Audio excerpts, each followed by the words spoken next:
وسلم وبارك على سيدنا وحبيبنا. Untuk mendapatkan video-video ceramah terbaru, jangan lupa like, subscribe, dan share. الذي بعثه الله رحمة للعالمين بشيرا ونذيرا وداعيا إلى الله بإذنه وسراجا منيرا وعلى آله وصحبه ومن سار على نهجه إلى يوم الدين. بسم الله ما شاء الله لا يسوق الخير إلا الله. بسم الله ما شاء الله لا يصرف السوء إلا الله. بسم الله ما شاء الله ما كان من نعمة فمن الله. بسم الله ما شاء الله ولا حول ولا قوة إلا بالله. أما بعد. Sidang hadirin wal hadirat jamaah salat subuh BBC yang dimuliakan oleh Allah Subhanahu wa taala. Pertama sekali, marilah sama-sama kita mempertebal rasa takwa kita kepada Allah Subhanahu wa taala. Karena sifat takwa inilah yang akan menjadi sebaik-baik bekal bagi kita, baik dalam kita menjalani sisa-sisa daripada usia kehidupan kita di dunia ini, maupun ketika kita menjalani kehidupan di alam barzakh dan juga alam-alam berikutnya, hingga mudah-mudahan Allah Subhanahu wa taala dengan semata-mata rahmatnya akan memasukkan kita ke dalam jannahnya. Allahumma amin, Allahumma amin. Salam dan salam kepada Nabi besar Muhammad sallallahu alaihi wasallam, Nabi yang telah memperkenalkan kepada kita keindahan iman dan juga keindahan Islam. Nabi yang telah menunjukkan kepada kita semua jalan-jalan kebaikan yang akan menghantarkan kita kepada ridha Allah Subhanahu wa taala, yang akan menjadikan kita termasuk di antara sebab untuk mendapatkan rahmatnya, untuk mendapatkan jannahnya. Dan Nabi SAW juga yang telah menunjukkan kepada kita mana jalan-jalan yang bisa menjerumuskan seseorang kepada lembah neraka, kepada kemurkaan Allah Subhanahu wa taala, agar kita menghindarinya. Sidang hadirin wal hadirat jamaah salat subuh yang dimuliakan oleh Allah Subhanahu wa taala.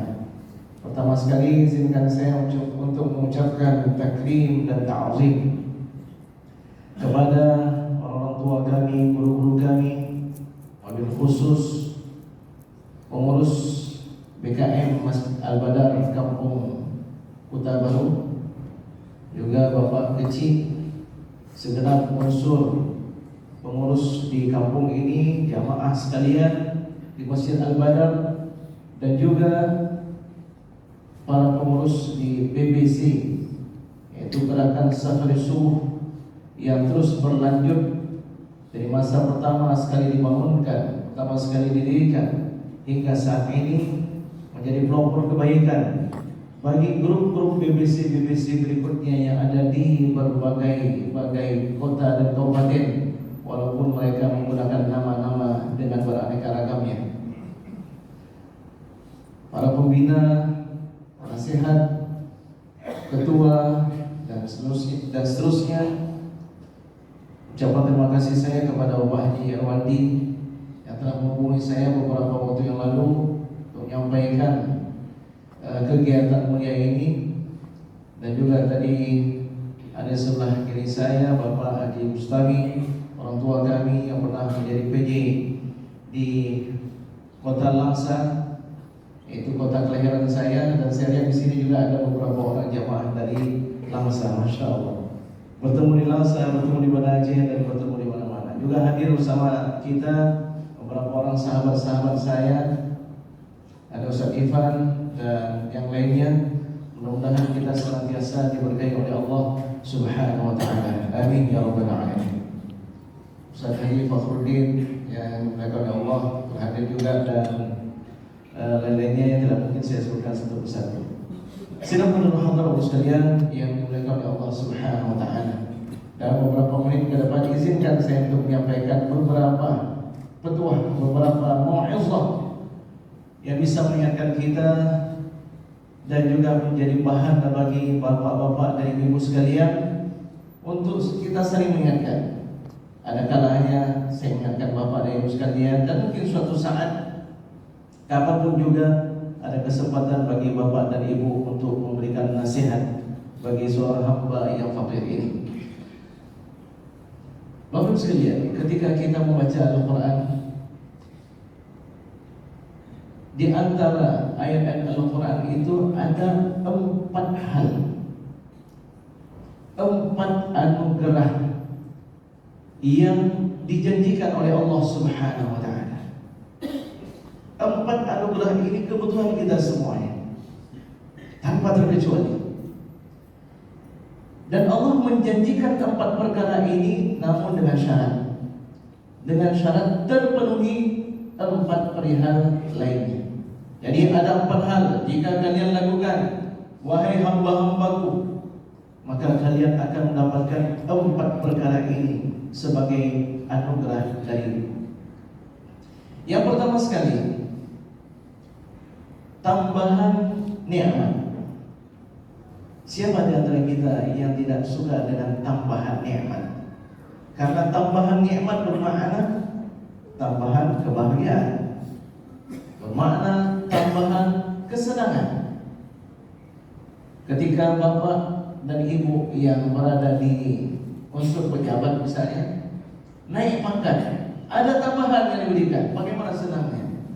Walaupun terkadang tambahan itu hanya 1/10 atau 1/20 dari pokoknya, tapi atas nama tambahan semua kita senang. Jangankan surga, jangankan ahli surga, neraka pun minta tambahan. Ketika semua penghuni neraka sudah masuk semuanya, Allah Subhanahu wa Ta'ala bertanya kepada neraka, "Hal imtala'ti?" Sudah penuh engkau wahai neraka? Neraka menjawab, "Fahal min mazid?" Ada tambahannya loh. Jadi semua kita diberikan anugerah oleh Allah nafsu. Yang nafsu ini positif kalau bisa kita kelola dengan sebaik-baiknya. Jadi ini yang pertama, kita mau mendapatkan tambahan nikmat, tambahan kesenangan, tambahan anugerah, maka yang harus kita lakukan adalah syukur. Yang kedua, saya baca secara singkat dulu sekalian, baru nanti kita akan rincikan satu persatu. Yang kedua, semua kita senang kalau seandainya diingat oleh orang. Saya diingat oleh Pak Haji Irwandi, Masya Allah, senang saya. Saya diingat oleh Bapak Haji Bustami, ya, senang saya. Bayangkan Bapak sekalian, kalau seandainya kita diingat oleh pencipta langit dan bumi, disebut-sebut nama kita, disebut nama kita, disebut nama ayah kita, disebut nama kakek kita, lengkap. Bagaimana gembiranya kita. Tapi ada syaratnya. Apa syaratnya? Sering-seringlah sebut Allah, sering-seringlah ingat Allah, Allah akan mengingat kita. Yang ketiga, siapa di antara kita yang tak punya hajat? Semua kita punya hajat, dan hajat kita berbeda-beda. Ada kalanya dalam sekedip mata ada terjadi perubahan hajat kita. Saat ini menjelang sarapan pagi, hajat kita mungkin, ya Allah, ngeberi dan sehat, bujur dan kanduli, ya, bisa makan dengan seenak-enaknya. Tapi ketika kita antrian, duduk antrian, atau mungkin ketika kita berdiri sedang antrian, apa yang kita harapkan? Apa hajat kita? Hajat kita sekiranya ada kursi, sekiranya ada bayangan yang akan menaungi kita dari panasnya matahari. Hajat kita nggak habis-habis. Bagaimana caranya agar hajat kita terpenuhi? Minta sama Allah, berdoalah kepada Allah, minta sama Allah, Allah akan beri. Kalau kita nggak minta bagaimana? Ya itu mungkin ada bab yang lain. Tapi janji dari Allah, Allah akan memberi, memenuhi hajat-hajat kita kalau seandainya kita meminta kepada Allah Subhanahu wa Ta'ala. Dan yang keempat, semua kita, Bapak sekalian, ingin dijauhkan dari musibah, dari malapetaka, baik bagi diri kita, anak-anak kita, keluarga kita, orang-orang yang kita cintai, dan juga tadi yaitu saudara-saudara kita yang kita doakan bersama dalam sholat subuh kita, saudara-saudara kita yang ada di Palestina, dan sekarang ini berlanjut ke Lebanon, berlanjut ke Yaman, berlanjut ke Iran dan seterusnya. Mereka semua adalah saudara-saudara kita. Sama-sama kita mengucapkan asyhadu an la ilaha illallah wa asyhadu anna Muhammadar Rasulullah. Apa yang harus kita lakukan agar kita terhindar dari berbagai musibah dan bala tersebut? Ternyata yang harus kita lakukan adalah banyak-banyak beristighfar. Kita mulakan satu persatu. Yang pertama sekali adalah firman Allah Subhanahu wa taala dalam Quran surat Ibrahim ayat 7. Rata-rata kita menghafal semuanya, yaitu firman Allah Subhanahu wa taala, "Wa idh ta'adzana rabbukum la in syakartum la azidannakum."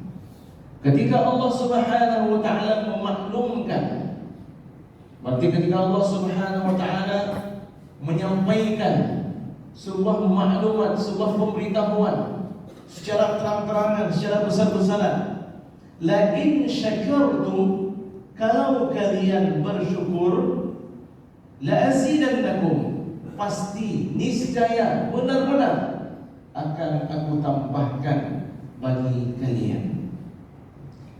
Kita ingin tambahan nikmat, maka perbanyaklah syukur. Walakin kafartum, tapi kalau kalian kufur, tidak syukur, inna azabi lasyadid, sesungguhnya azabku sungguh amat pedih, sungguh amat pedih, sungguh amat menyakitkan. Kita melihat terus sekalian, dimanapun konflik, dimanapun permasalahan yang terjadi, baik dimulai dengan konflik rumah tangga, suami istri, anak dengan orang tua, antara pimpinan dengan bawahan, di masyarakat yang terkecil, kampung, kecamatan, kabupaten, hingga provinsi dan seterusnya, pasti ada unsur tidak syukur atau kufur nikmat. Kenapa suami istri bertengkar? Enggak bersyukur. Kenapa anak berani membangkang orang tua? Kenapa orang tua berani menyepelekan hak anak? Pasti dimulai dari kurang bersyukur. Karena kalau kita bersyukur, pasti akan ditambahkan oleh Allah Subhanahu wa taala. Sedang hadirin sekalian, wujud syukur ini beraneka ragam, tergantung nikmatnya. Syukur Allah anugerahkan kita akal. Wujud syukurnya apa?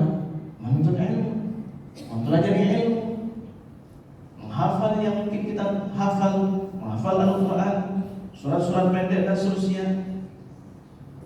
Begitu juga ketika kita ingin mensyukuri nikmat punya keluarga, apa harus kita lakukan? Arahkan keluarga kita ke arah yang positif. Ada seseorang mengatakan begini, Ustaz, yang perlu kita perhatikan itu anak kita, Ustaz. Istri kita itu bukan urusan kita. Jadi saya heran melihat bapaknya rajin ke masjid, hampir setiap subuh ke masjid, tapi melihat istrinya solekan apa selain menor ya, kemudian pakai baju tidak begitu sesuai dengan syariah, agak ketat, solekannya, minyak wanginya. Ternyata beliau punya konsep ini, Ustaz, yang penting bagi kita nyo, anu kita nyo, perlu kita nyo, yang ke urusan kita. Jadi urusan siapa? Urusan bapaknya, bapak istri kita. Lalu saya katakan, biar berlahan, jangan cepat kali lupa meninggalkan saya. Dengarkan dulu. Allah Subhanahu wa taala berfirman, ya ayyuhalladzina amanu qu anfusakum wa ahlikum nar Wahai orang-orang yang beriman, peliharalah, hindarkanlah diri kalian dan juga keluarga kalian dari api neraka. Istri bapak, keluarga bapak atau bukan? Istri bapak, keluarga bapak atau bukan? Bukankah asas mula keluarga itu dari akad pernikahan yang menghimpunkan antara seorang laki-laki yang ajnabi dengan seorang wanita ajnabiyah, kemudian menjadi halal, menjadi suami dan istri? Oh betul, ini lagi yang nanti masuk juga ku anfusakum wa ahlikum nar. Bahkan Rasulullah SAW dalam sebuah hadis mengatakan ada beberapa golongan yang mereka itu di neraka nanti ujiannya ngeri sekali. Tidak pernah aku melihat siksaan yang Allah berikan kecuali pada 3 golongan ini. Termasuk di antaranya adalah ad-dayyus. Siapa ad-dayyus? Seorang suami yang tidak cemburu terhadap istrinya, seorang tua yang tidak cemburu terhadap anaknya ketika mereka melakukan kemaksiatan, sesuatu yang melanggar syariat. Bentuk syukur kita sebagai anak kepada orang tua kita, berbakti kepada mereka. Dan semua kita pasti memiliki orang tua, baik orang tua tersebut masih hidup ataupun sudah meninggal dunia. Bapak sekalian yang dimuliakan oleh Allah Subhanahu wa taala, sangat berbahagia seorang anak yang masih bertemu dengan kedua orang tuanya, masih memiliki kesempatan untuk berbakti kepada orang tuanya, baik satu orang ataupun keduanya masih hidup. Peluang masuk ke dalam surga yang paling besar, paling dahsyat, berbakti kepada kedua orang tua. Gak ada tandingannya, gak ada saingannya sekalian. Sampai-sampai berbakti kepada orang tua itu bisa mengalahkan jihad kita fi sabilillah. Berbakti kita kepada kedua orang tua itu ternyata pahalanya lebih hebat daripada berjihad fi sabilillah. Sebaliknya ketika kita kufur nikmat, tidak berbakti kepada kedua orang tua, itu justru malapetaka yang sangat dahsyat. Kullu dzunub yuakhiruha Allah ila ma syaa. Dari Ibnu Abi Bakrah, Rasulullah sallallahu alaihi wasallam bersabda, semua dosa ditunda oleh Allah balasannya hingga ke masa yang Allah kehendaki, hingga ke hari akhirat. Illa thalatha, kecuali 3 dosa. 3 dosa ini yu'ajjiluha Allah fi dunya qabla al-akhirah. 3 dosa ini disegerakan oleh Allah di dunia sebelum di hari akhirat. Yang pertama, uququl walidain, durhaka kepada kedua orang tua. Siapapun orang yang durhaka kepada orang tua pasti akan binasa. Dan saya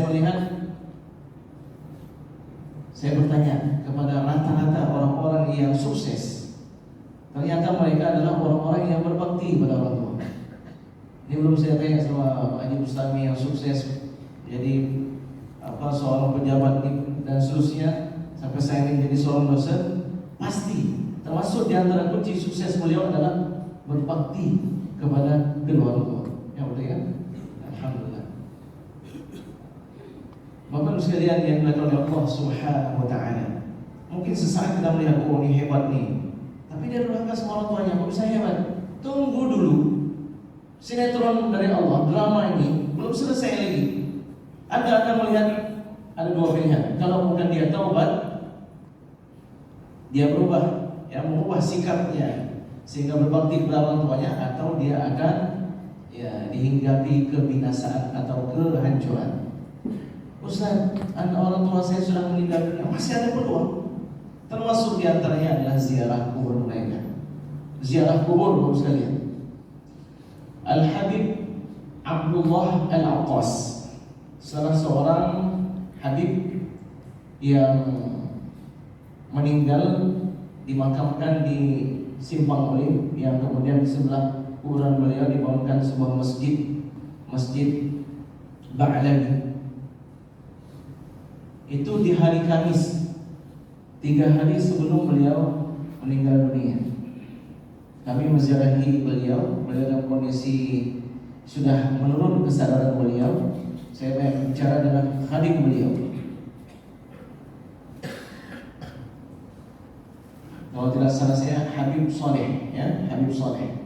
Jadi Habib Saleh ini mengatakan Habib Ba'lawi ini luar biasa khidmah kepada kedua orang tuanya dan khidmah kepada guru. Jadi ketika beliau di Mekah, itu ibunda beliau meninggalnya di Mekah.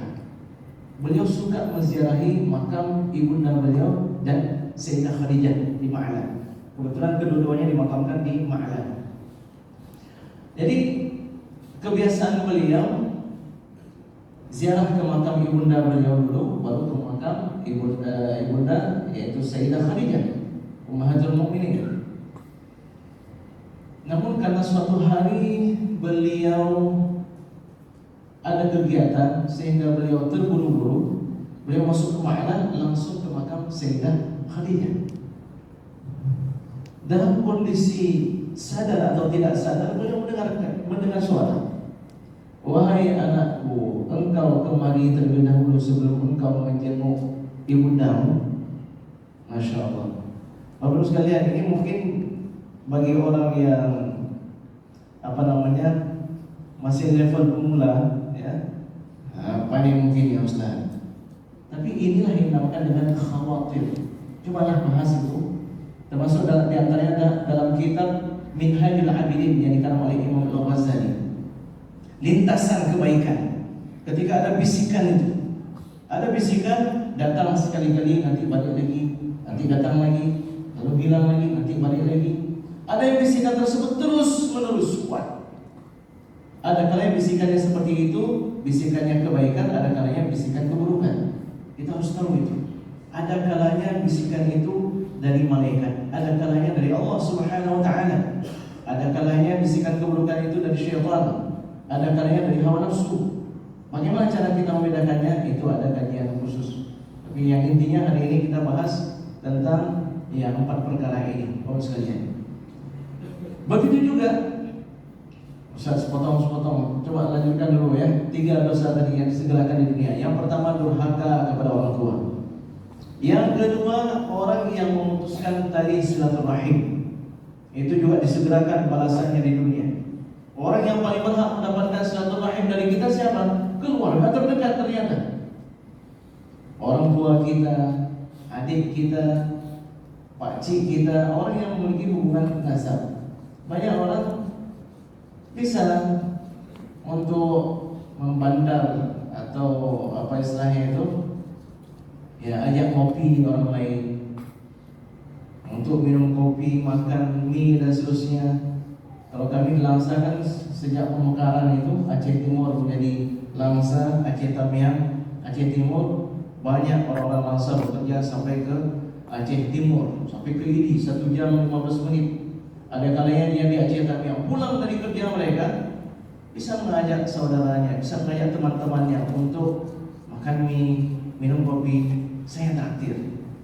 Tapi untuk adiknya, untuk keluarganya, untuk kakaknya, untuk abangnya, susah sekali untuk dia bandar. Susah sekali untuk dia ajak bersama minum kopi, makan mie, makan nasi gurih dan seterusnya. Padahal yang lebih besar pahalanya adalah itu keluarga terdekat itu. Orang yang paling berhak mendapatkan kebaikan dari kita. Dan yang ketiga adalah al-baghyu, orang-orang yang melakukan kezaliman. Itu juga balasannya disegerakan di dunia sebelum di hari akhirat. Sidang hadirin wal hadirat Bapak sekalian yang dimuliakan oleh Allah Subhanahu wa taala. Termasuk di antara anugerah yang paling istimewa adalah ketika kita punya anak. Betapa banyak pasangan yang sudah lama menikah tapi tidak dikaruniakan anak, belum dikaruniakan anak oleh Allah Subhanahu wa taala. Apa idaman mereka? Ya Allah, anugerahkanlah kami anak. Rabbana Rabbi habli minas salihin. Rabbana hab lana min azwajina wa dhurriyyatina qurrata a'yun. Itu terus yang mereka doakan kepada Allah Subhanahu wa taala. Wahai kita semua yang memiliki anak, Ada nggak kita syukuri nikmat anak tersebut?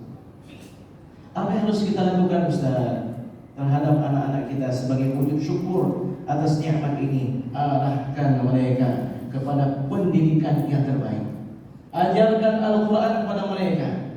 Tanamkan kepada mereka akhlak-akhlak Nabi Sallallahu Alaihi Wasallam. Nggak apa-apa Ustaz, saya biarkan anak saya nggak ke masjid salat subuh. Nanti insya Allah nanti mereka akan sadar sendiri.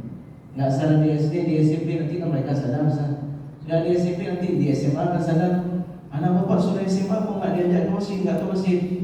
Itulah Ustaz, mungkin nanti ya waktu kuliah dia sadar. Ya memang husnuzan seperti ini bagus.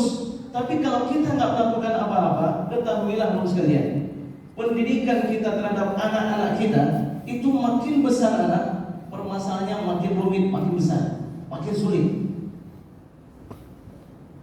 Ini saya melihat di sini orang tua banyak, masya Allah. Orang-orang dewasa banyak. Anak kecil ada beberapa orang. Yang menjadi masalah Bapak sekalian, di banyak kampung, banyak masjid, generasi remajanya kosong, nggak hadir di masjid. Jadi ada putus rentetan ini, rentetan usia yang menghadiri masjid. Orang tua ada, orang dewasa ada, anak-anak ada 1-2 orang. Yang remajanya ini, Bapak sekalian, yang remajanya ini yang sulit. Bapak dan Ibu sekalian punya anak. Bapak dan Ibu sekalian rajin ke masjid, anaknya kenapa nggak diajak? Oh, sudah capek kita bangunin, tapi nggak bangun. Sebenarnya membangunkan anak itu juga punya seni. Kita harus mampu meyakinkan anak. Mohon maaf ini, ahli-ahli pendidikan di sini banyak. Tapi yang jadi pertanyaan kita, kenapa ketika terjadi kebakaran di rumah, kita mampu meyakinkan anak kita untuk bangun? Nak kabudah nak, kabudah, apui kau beraya, bangun sang anak. Mana aku? Bangun nak, ke masjid. Ke masjid, itu dah kebakaran. Mana kebakaran? Gak kamu rasakan? Kamu nggak tahu bahwasanya ada api neraka yang sangat besar. Kalau kamu nggak ke masjid, bukan hanya kamu dibakar, tapi ibu dan bapak juga dibakar. Ya maksudnya, kalau seandainya kita mampu meyakinkan sang anak, pasti sang anak akan ke masjid, akan ikut serta bersama kita menghadiri sholat subuh dan sholat-sholat yang lainnya. Kita semua yakin kalau seseorang sudah mudah melaksanakan sholat subuh berjamaah, maka sholat yang lain juga akan lebih mudah. Termasuk di antara nikmat yang sangat luar biasa Bapak sekalian adalah memiliki sahabat-sahabat, memiliki saudara-saudara yang kita sebenarnya tidak ada ikatan nasab, tidak ada ikatan sesuatu, hanya karena kita mencintai dia lillahi ta'ala. Bapak Ibu sekalian, saya ingin bertanya, sudah punya enggak saudara-saudara yang lillahi ta'ala? Kalau sudah, alhamdulillah, itu anugerah sangat istimewa. Al-akhillau yawma idzin ba'dhuhum li ba'dhin 'adu. Orang-orang yang bersahabat karib, orang-orang yang akrab ketika di dunia, pada hari kiamat mereka akan saling bermusuh-musuhan. Illal muttaqin, kecuali orang-orang yang bertakwa kepada Allah. Kenapa kamu tinggalkan salat Isya? Kamu enggak salat Isya? Ya Rabb, saya enggak salat Isya gara-gara si fulan. Kenapa? Habis salat Maghrib diajak saya ke kafe. Begitu sampai di kafe, terdengarlah suara azan Isya. Yuk bro, kita salat Isya. Ini jadi sebentar lagi. Nonton dulu. Udah selesai jam 10. Yuk kita berjamaah. Tadi kan bilang kalau enggak ke masjid nanti kita bisa buat jamaah bareng. Ini El Clasico sebentar lagi nih. Keren banget ini. Jam 2 baru pulang. Begitu sampai ke rumah, tanpa disadari langsung tergeletak tidur. Bangun jam 8. Isya lewat, subuh lewat. nggak belajar pula ilmu tentang kewajiban mengqadha salat yang sudah lewat. Maka pada hari kiamat, ma salakakum fi saqar? Qalu lam nakum minal musallin. Kenapa kalian masuk dalam neraka saqar? Dulu kami ya Rabb tidak melaksanakan salat. Orang yang melaksanakan salat aja bermasalah. Fawailun lil musallin alladzina hum 'an salatihim sahun. Salat zuhur di waktu asar, salat asar menjelang maghrib, itu saja bermasalah. Konon kalau seandainya dia tidak melaksanakan salat sama sekali. Dan dalam munasabah Rabiul Awal, yang sekarang kita sudah masuk Rabiul Akhir ini, termasuk yang patut kita syukuri adalah menjadi umat Nabi Muhammad sallallahu alaihi wasallam. Baik kita sadari maupun tidak kita sadari, menjadi umat Nabi Muhammad sallallahu alaihi wasallam itu adalah anugerah yang sangat luar biasa sekalian. Menjadi umat yang dirahmati oleh Allah, yang senantiasa didoakan oleh Rasulullah sallallahu alaihi wasallam. Imam Ibn Hibban meriwayatkan dalam sahihnya dari Sayyidah Aisyah radhiyallahu anha, "Lamma ra'aitu an-nabiy sallallahu alaihi wasallam tiban nafsi." Pada suatu hari ketika aku melihat Nabi sallallahu alaihi wasallam dalam kondisi lapang, dalam kondisi tenang, aku mendekati beliau dan aku katakan, "Ya Rasulullah, ud'u Allah li." Minta doa ya, minta doalah ya Rasulullah. Rasulullah sallallahu alaihi wasallam langsung mendoakan, "Allahumma ighfir li Aisyah."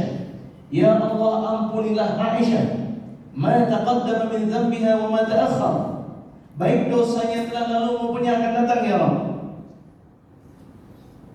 Ma a'lanat wa ma asarrat, baik dosa yang dia lakukan secara terang-terangan maupun secara diam-diam. Sayyidah Aisyah gembira sekali mendapatkan doa tersebut.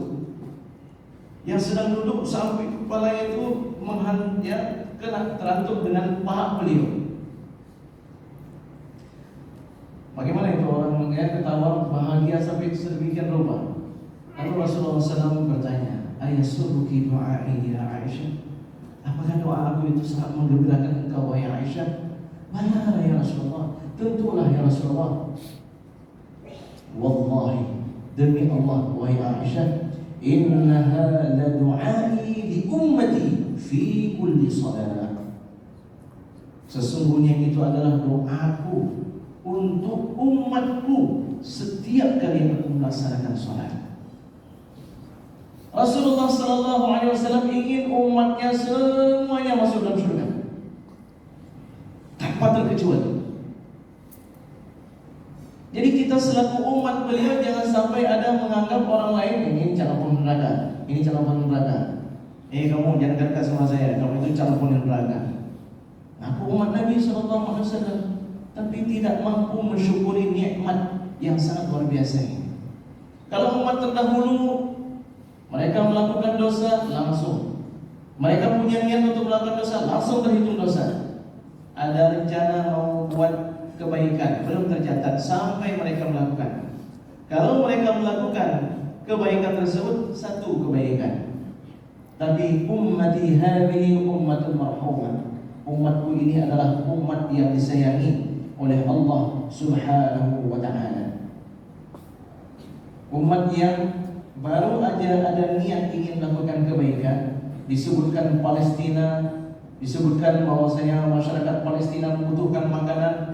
Ya Allah, nyawaronyo menyosadaina rezeki buat usaha lo, saya akan memberikan sumbangan untuk masyarakat Palestina. Baru ada niat, tercatat satu kebaikan.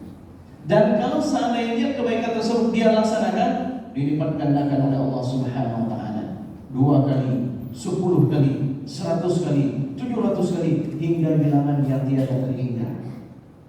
Umat terdahulu agar kita bersyukur terhadap nikmat Allah Subhanahu wa ta'ala, sedang memakai pakaian yang bagus, jubah, jas dan seterusnya. Tiba-tiba ada kotoran cicak hinggap di baju mereka. Apa yang harus mereka lakukan untuk membersihkannya? Potong, buang. Inilah yang dinamakan dengan isran. Rabbana wala tahmil 'alaina isran. Ya Allah, jangan bebankan kepada kami isran. Apa itu isran? Beban-beban syariat yang berat. Dahulu umat terdahulu itu tidak bisa melakukan ibadah, melakukan salat kalau tak menjumpai masjid. Harus ketemu dengan tempat ibadah baru mereka bisa melakukan ibadah tersebut. Kalau air mati, maka mereka tunda hingga mereka mendapatkan air. Tidak ada istilah yang tayamum. Begitu besar anugerah menjadi umat Nabi Muhammad sallallahu alaihi wasallam. Sehingga Nabi SAW memerintahkan kita untuk menjaga kehormatan umat Nabi. Hadis riwayat Imam Muslim dalam sahih beliau, "Idza qala ahadukum an-nasu halaku."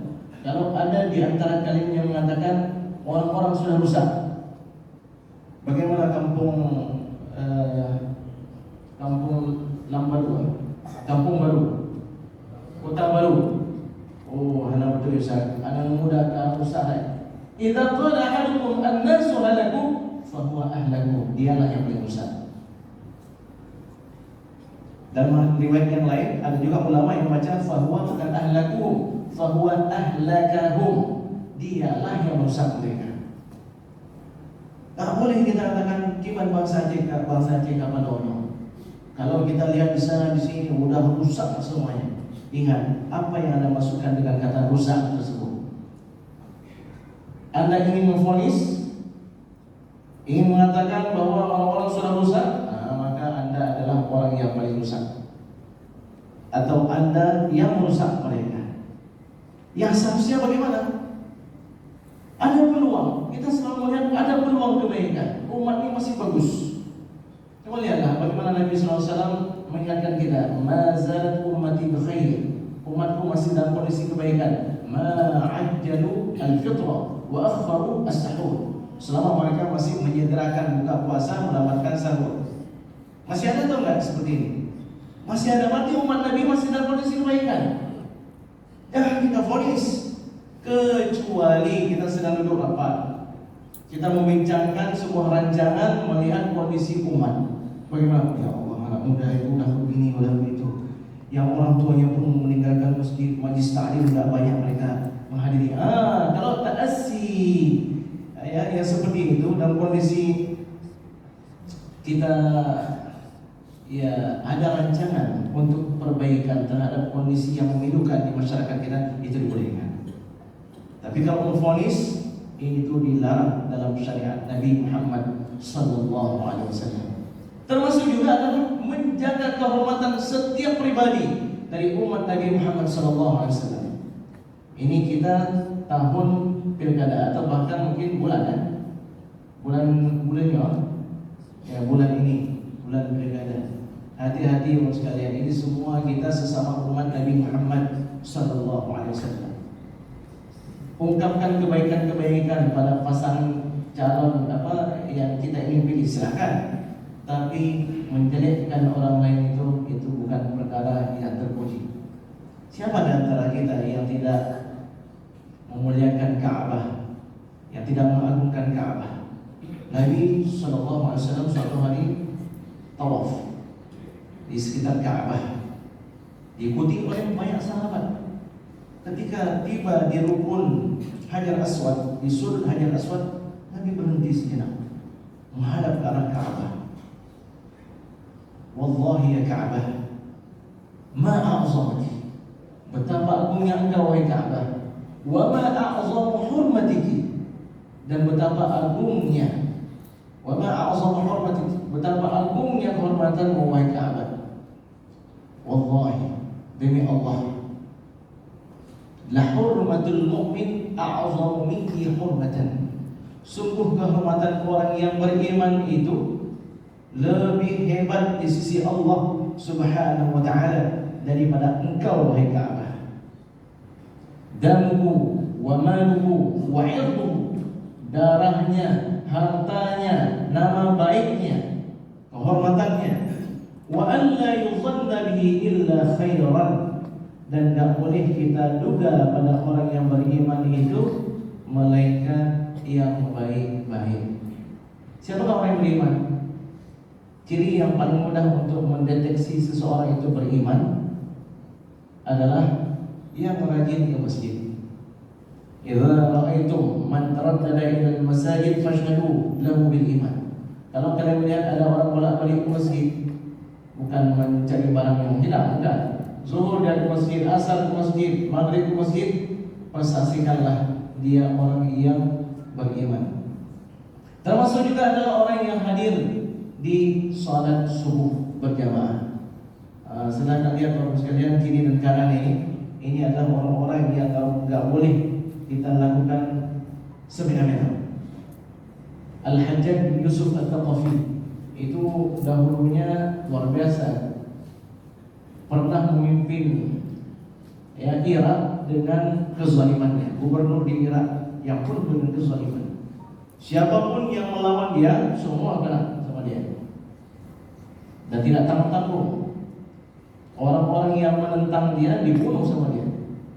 Tapi ada hal yang unik pada Al-Hajjaj bin Yusuf Al-Thaqafi, karena walaupun dia zalim seperti itu, dia juga adalah sebenarnya orang yang terpelajar sebelumnya, termasuk orang yang hafal Al-Quran.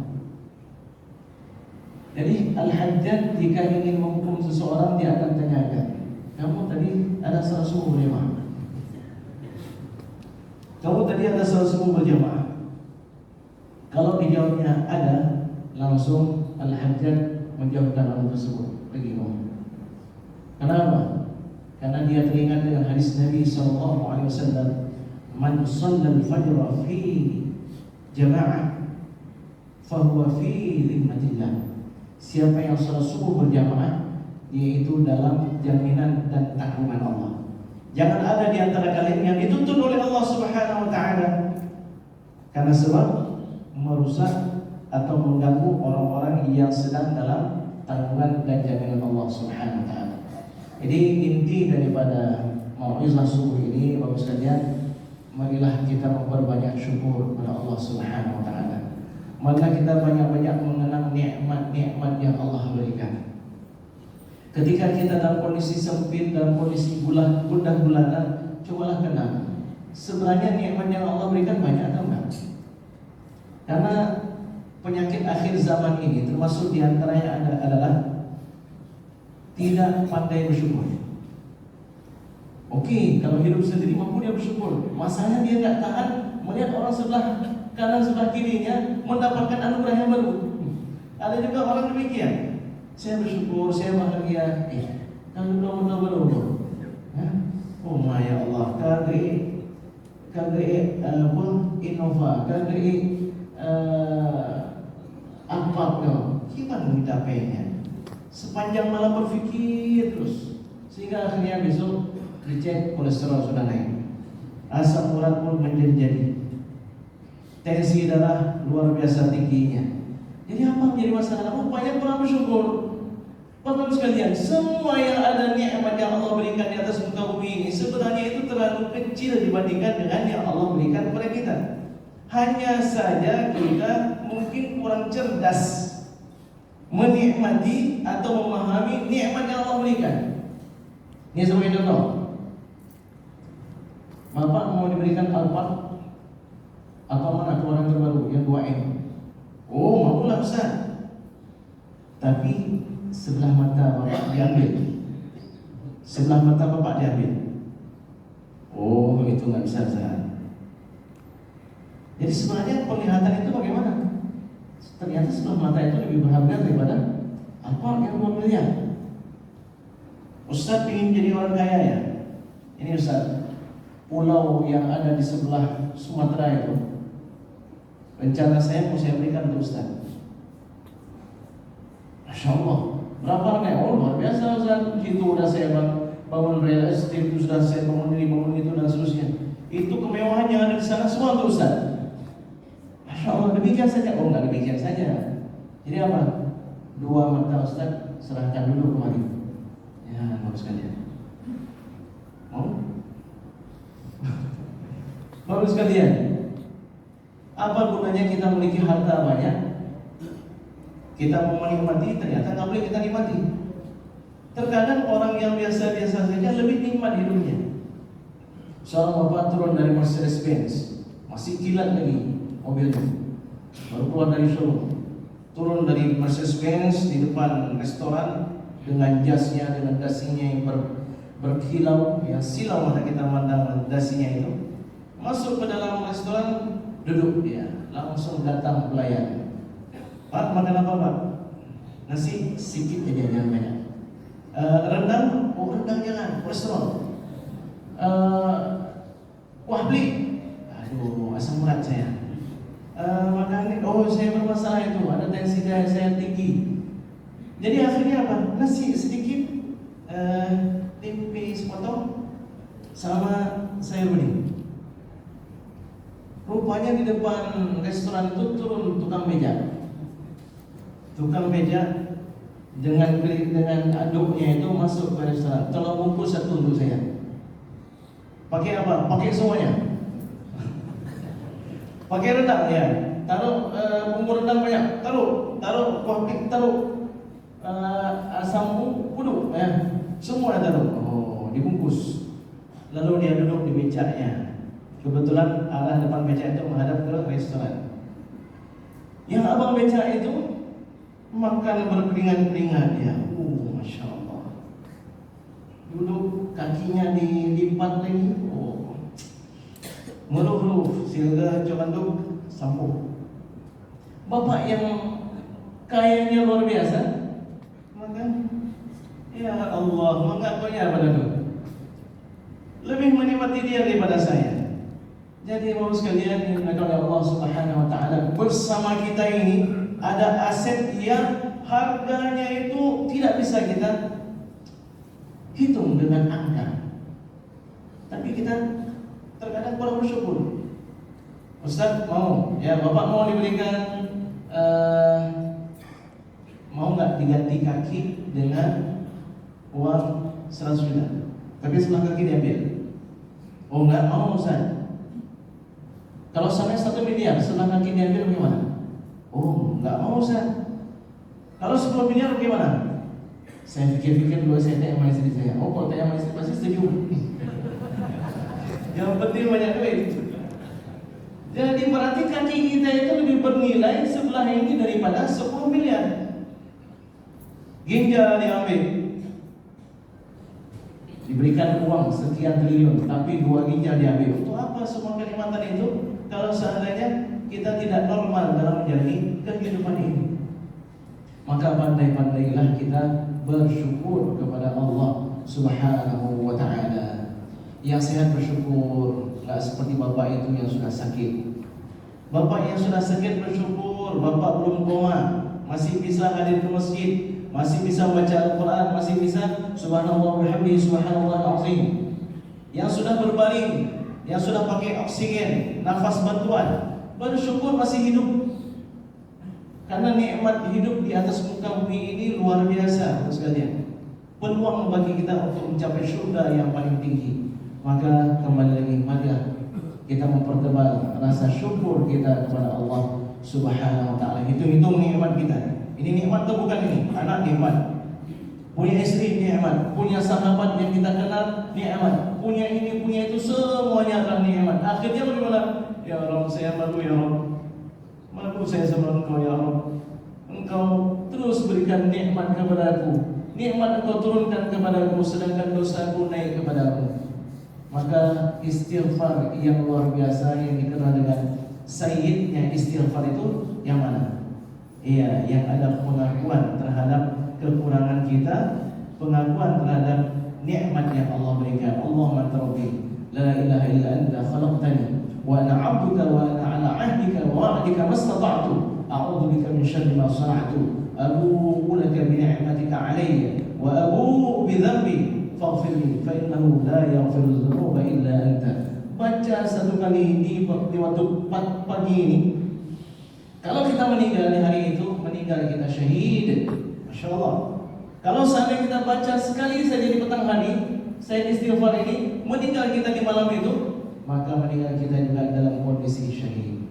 Mudah-mudahan Allah Subhanahu wa ta'ala terus membimbing kita ke arah yang terbaik. Mohon maaf sekalian, tanpa terasa melihat waktu sudah luar biasa, jam 7:15.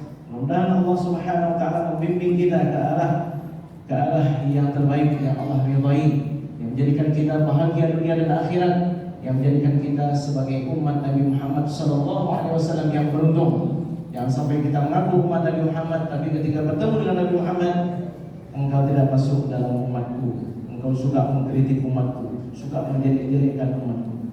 Wallahu a'lam. Jazakumullahu khairan. Wassalamualaikum warahmatullahi wabarakatuh. Waalaikumsalam.